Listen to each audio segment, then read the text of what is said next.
අද අපිට ඇවිත් තියෙනවා Suzuki G15 එන්ජිම තියෙන වාහනයක්. මේකේ තියෙනවා ලොකු මිස් එකක්. ඔයාලට පේනවා ඇති එන්ජිම දෙදරනවා.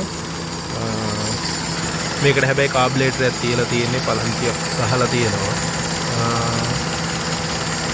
මේකේ මේ කාබ්ලේටර් තියද්දී කාබ්ලේටර් එකේ මේ තියෙනවනේ අපේ මේ ඉලෙක්ට්‍රික් පොම්පේ තියෙන ගොඩක් කට්ටිය ඉලෙක්ට්‍රික් පොම්පේ හයි කරනවා. ඒ පොම්පේ හයි කරද්දී කවුරුත් මේකට දාන්නේ රිටර්න් ලයින් එක ගැන හිතන්නේ නැහැ. කාබ්ලේටරේටෙන් රිටර්න් ලයින් එක ගැන බලන්නේ කවුරුත්. කාබියුරේටර් එකේ තියෙන රිටර්න් ලයින් එක නැතුව අර අපේ ඉලෙක්ට්‍රික් මේ පම්ප් එකේ ප්‍රෙෂර් ලයින් එක කෙලින්ම දෙන්නේ කාබියුරේටර් එක තමයි දෙන්නේ. ඒ දෙද්දී දැන් මේකේ ලොකු ප්‍රෙෂර් එකකින් මෙයාගේ මේ ඇතුලේ තියෙන අපේ ෆ්ලෝ එකත් එක්ක තියෙන මේ මෙකනිසම් එකට ඒ ලොකු ප්‍රෙෂර් එකක් දරා ගන්න බෑ. එයාට පුළුවන් පොඩි සාමාන්‍යයෙන් අපි අපේ ග්‍රැවිටි එකත් එක්ක එන ප්‍රෙෂර් එක වගේ නම් පුළුවන් අපිට මේ මෙයාගෙන් නතර කරගන්න. ඒ වුණාට මේ විදියට මේ ලොකු ප්‍රෙෂර් එකක් එද්දී මෙයාට පෙට්‍රල් ප්‍රමාණය නතර කරගන්න බෑ. ඒක නතර කරගන්න තමයි ඕවර්ෆ්ලෝ බට ලයින් එකක් දාලා තියෙන්නේ. ඒ ලයින් එක දාලා නෑ දැන් මේකෙත්. අපි බලමු මේකේ මොකද්ද තියෙන ගැටලුව කියලා. වාහනේ නම් හොඳට රේස් වෙනවා. රේස් වුණාට මේකේ මේ ලොකු මිස් එකක් තියෙනවා. ඔයාලට පේනවා ඇති. ප්ලග් වයර් එකකින් එක ගලවලා බලමු. ඔන්න පළවෙනි ප්ලග් එක. ඔන්න ඒ ප්ලග් එක ගැලවුවට පස්සේ වෙනසක් තියෙනවා. ඒ සිලින්ඩරේ පත්තු වෙනවා. ඔන්න දෙවෙනි සිලින්ඩරේ.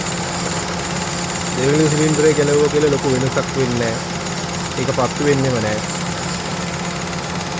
ඔන්න තුන්වෙනි සිලින්ඩරේ ඒක හොඳට පත්තු වෙනවා. මේ හතරවෙනි එක. ඒකත් හොඳට පත්තු වෙනවා. මේකේ දෙවෙනි සිලින්ඩරේ නම් පත්තු වෙන්නේ නැහැ. අපි දැන් කම්ප්‍රෙෂර් ටෙස්ට් එකක් කරන්න යන්නේ. අපි බලමු මේ එන්ජිමේ තත්ත්වය කොහොමද කියලා. මෙයාලා මේ කාබ්ලේටර් තියද්දී අපි ඇත්තටම සැලකිලිමත් වෙන්න ඕන මේ දැන් මේකේ මේ මිස් එකට අමතරව තුවා මේකේ කාබියුරේටර් එක දෙපාරක් තුන් පාරක් පෙට්‍රල් ලීක් එකක් ආවා කියලා. මේ පැකින් එක අතරින් ලීක් එක ඇවිල්ලා තියෙන්නේ. ඒ ලීක් එකේ ඉන්න ප්‍රධානම හේතුව තමයි මේ ඕවර්ෆ්ලෝ ලයින් එක දාන්නේ නැහැ. මෙයාලා කරන්නේ ඉලෙක්ට්‍රික් පම්ප් එක තියලා ඉලෙක්ට්‍රික් පම්ප් එකෙන් කෙලින්ම තමයි හෝස් ලයින් එක දාන්නේ කාබියුරේටර් එකට. අපි ඒකත් පස්සේ හදනවා අපිට වෙනම ගන්න දැනට නැහැ මොනවාවත් අපිට ගන්න තියෙන අර පික්සල තියෙනවා T socket කෑලි. T socket එකකින් තමයි අපි ඕවර්ෆ්ලෝ ලයින් එක හදන්නේ. ඒක බට ලයින් එකත් ටිකක් පුංචි කරලා අපි බලමු රිපෙයාර් එකට ගිහිල්ලා.